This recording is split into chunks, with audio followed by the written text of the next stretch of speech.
Topic है planning. तो आपने जो पिछला लेक्चर है उसमें प्लानिंग के बारे में संक्षेप में पढ़ा था। अब हम डिटेल में इसके बारे में देखते हैं कि ये प्लानिंग जो है वो होती क्या है, नियोजन क्या है। ठीक है, नियोजन, इसका अभिप्राय कुछ करने से पहले सोचना है। नियोजन प्रबंध का वह कार्य है जिसमें लक्ष्यों का निर्धारण करना तथा उन्हें प्राप्त करने हेतु की जाने वाली विभिन्न क्रियाओं को सम्मिलित करना है। इसके अंतर्गत ये निश्चित किया जाता है कि क्या करना है, कैसे करना है, कब किया जाना है तथा किसके द्वारा किया जाना है। इन सभी प्रश्नों के बारे में निर्णय लेना ही नियोजन कहलाता है। ठीक है, सिंपल सा मीनिंग क्या है नियोजन का? नियोजन का सिंपल सा मीनिंग यही है कि ये जो आपको क्वेश्चन पूछे जा रहे हैं चार, इसका जवाब क्या बनता है, इसका जो जवाब बनेगा उसी को हम बोलेंगे नियोजन। तो क्वेश्चन क्या है, क्या करना है। ठीक है, दूसरा है कब किया जाना है। ठीक है, उसके बाद है कैसे करना है, फिर उसके बाद है किसके द्वारा किया जाना है। तो ये जो क्वेश्चन आपको पूछे जा रहे हैं इनका जो जवाब होगा उसी को हम बोलेंगे नियोजन। तो नियोजन की जो कुछ परिभाषाएं हैं वो क्या दी गई हैं। सबसे पहले हैमन, तो हैमन ने परिभाषा क्या दी है, वो बोल रहे हैं planning is deciding in advance what is to be done. ठीक है, क्या किया जाना है इसका पूर्व निर्धारण ही नियोजन है। ठीक है, उसके बाद कून्स एंड ओ डोनल, ठीक है, ये क्या कह रहे हैं, इनका कहना है planning is deciding in advance what to do, how to do it, when to do it and who is to do it. क्या करना है, इसे कैसे करना है, इसे कब करना है और इसको किसके द्वारा किया जाना है का पूर्व निर्धारण ही नियोजन है। ठीक है, और नियोजन को अच्छी तरह से समझने के लिए हम क्या करते हैं, इसकी कुछ विशेषताएं हैं उनका अध्ययन करते हैं। ठीक है, विशेषताएं जो हैं इनको अच्छी तरह से समझ लेने के बाद हमें प्लानिंग का जो नियम, प्लानिंग का जो मीनिंग है, ठीक है, नियोजन का जो अर्थ है वो अच्छी तरह से हमें समझ आ जाएगा। तो आपने ऊपर परिभाषाएं पढ़ी हैं, थोड़ा सा मीनिंग पढ़ा है, तो उससे हम विशेषताएं क्या निकाल सकते हैं। तो पहली विशेषता है planning is an intellectual process. नियोजन एक बौद्धिक प्रक्रिया है। यानी कि नियोजन जो है वो कोई हाथ या पैर से नहीं किया जाता है, ठीक है, शरीर से नहीं किया जाता है, ये एक मानसिक कार्य है, ये दिमाग से ही की जाती है। दिमाग में सोचा जाता है, उसको सोच के ही नियोजन का जो कार्य है, नियोजन प्रक्रिया जो है वो की जाती है। ठीक है, नियोजन मुख्यतः एक मानसिक प्रक्रिया है जिसका संबंध कुछ करने से पहले सोचने के साथ है।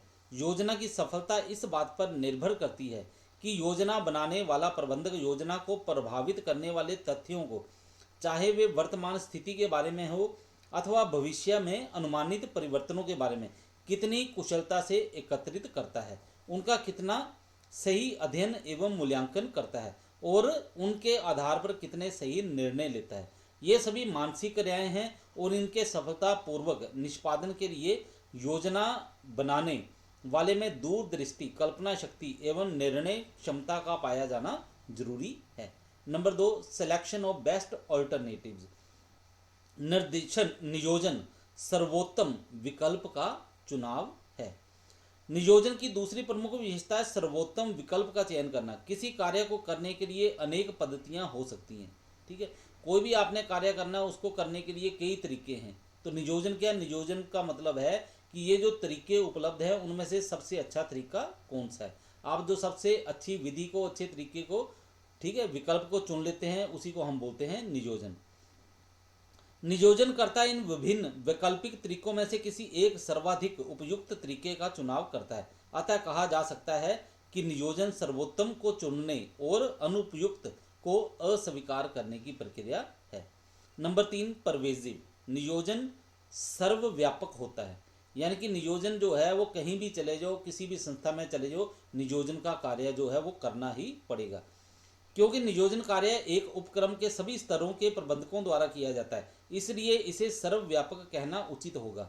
योजना बनाना प्रत्येक प्रबंधक का जरूरी कार्य है, चाहे वह प्रबंधक संस्था का प्रबंध संचालक हो या कारखाने में काम करने वाला कोई फोरमैन। कुछ लोगों का मत है कि नियोजन केवल उच्च स्तरीय प्रबंधकों का ही कार्य है, लेकिन ये बात सत्य नहीं है।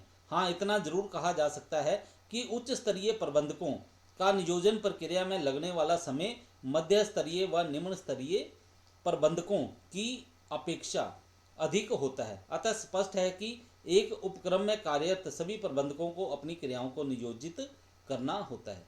ठीक है, नियोजन जो है हर स्तर के कर्मचारी के द्वारा किया जाता है। ठीक है, उच्च स्तर का कर्मचारी जो है उसको क्या करता है, वो नियोजन के लिए ज़्यादा समय का उपयोग करता है। जो निम्न स्तर के प्रबंधक कर्मचारी होते हैं वो नियोजन के लिए कम समय लेते हैं।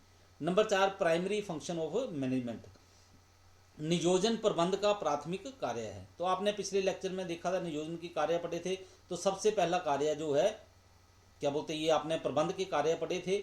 तो प्रबंध के कार्यों में सबसे पहला कार्य आपने नियोजन ही पढ़ा था। ठीक है, नियोजन प्रबंध का प्रथम कार्य है और अन्य सभी कार्य जैसे संगठन, नियुक्तियां एवं नियंत्रण इसके बाद ही किए जाते हैं। नियोजन के अभाव में प्रबंध का कोई भी कार्य पूरा नहीं किया जा सकता।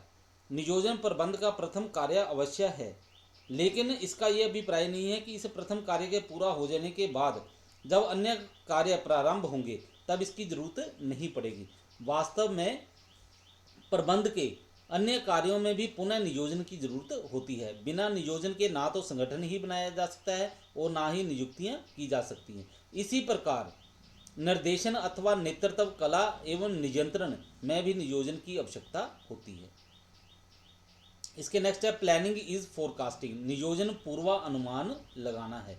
नियोजन प्रक्रिया में भविष्य को ध्यान में रखा जाता है, अर्थात नियोजन के अंतर्गत की जाने वाली सभी क्रियाओं का निशाना भविष्य होता है। नियोजन के अंतर्गत एकत्रित तथ्यों के आधार पर भविष्य के बारे में पूर्वानुमान लगाकर उचित निर्णय लिया जाता है। इस प्रकार कहा जा सकता है कि पूर्वानुमान नियोजन का सार है।